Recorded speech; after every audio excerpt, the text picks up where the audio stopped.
Washington. As her colleagues gathered on the House floor Thursday to decide her fate, Ilhan Omar could have offered one more apology.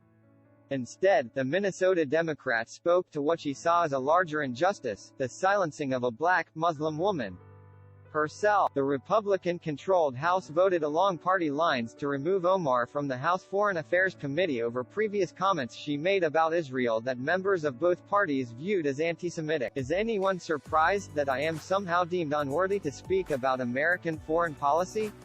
Or that they see me as a powerful voice that needs to be silenced? Omar said on the House floor moments before the 218-211 vote.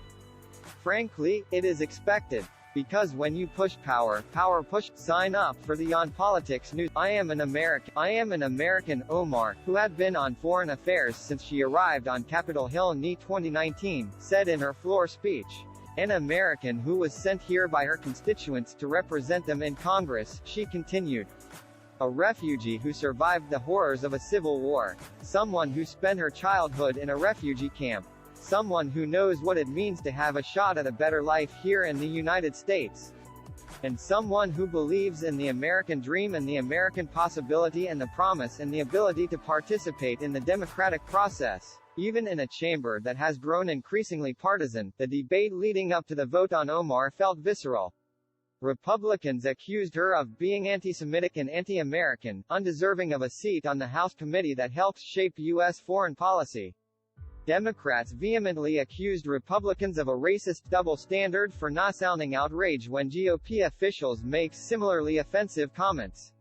Omar, who was born in Somalia before fleeing at age 8 during its civil war, said her removal from the Foreign Affairs panel would not muzzle her. GOP removes Representative Ilhan Omar from Foreign Affairs Committee, citing her comments on Israel. I will continue to speak up because representation matters, she said.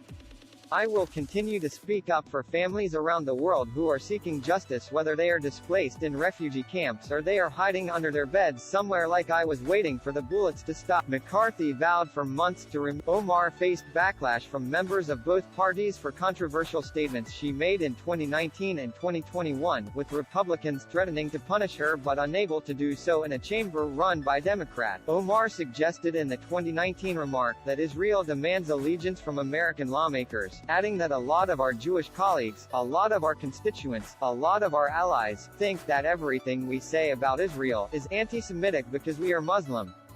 Her comments in 2021 equating Israel and the U.S. with the terrorist group Hamas and the Taliban provoked anger from some of her own Democratic colleagues. Critics condemned Omar's comments, prompting her to apologize. The American-Israel Public Affairs Committee said in a statement that the charge of dual loyalty not only raises the ominous specter of classic anti-Semitism, but it is also deeply insulting to the millions upon millions of patriotic Americans, Jewish and non-Jewish, who stand by our democratic ally, Israel. GOP lawmakers were outraged further when Democrats voted in 2021 to strip Republicans Marjorie Taylor Greene, R. Goff, and Paul Gosar, R. Ariz, from menacing social media posts. But it wasn't until they recaptured the House in last fall's election that they were able to act against Omar.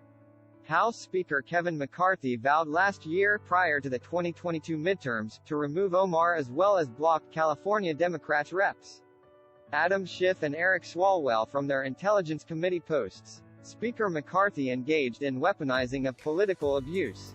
But unlike Schiff and Swalwell, Omar has been the target of a variety of racist and Islamophobic attacks since her election to the House in 2018, including by then-President Donald Trump, who encouraged supporters to chant "Send her back" during a 2019 rally. What others said about Omar being ousted from the Foreign Affairs Committee. Contributing. This article originally appeared on USA Today. Representative Ilhan Omar gives fiery speech before ousted from Foreign Affairs.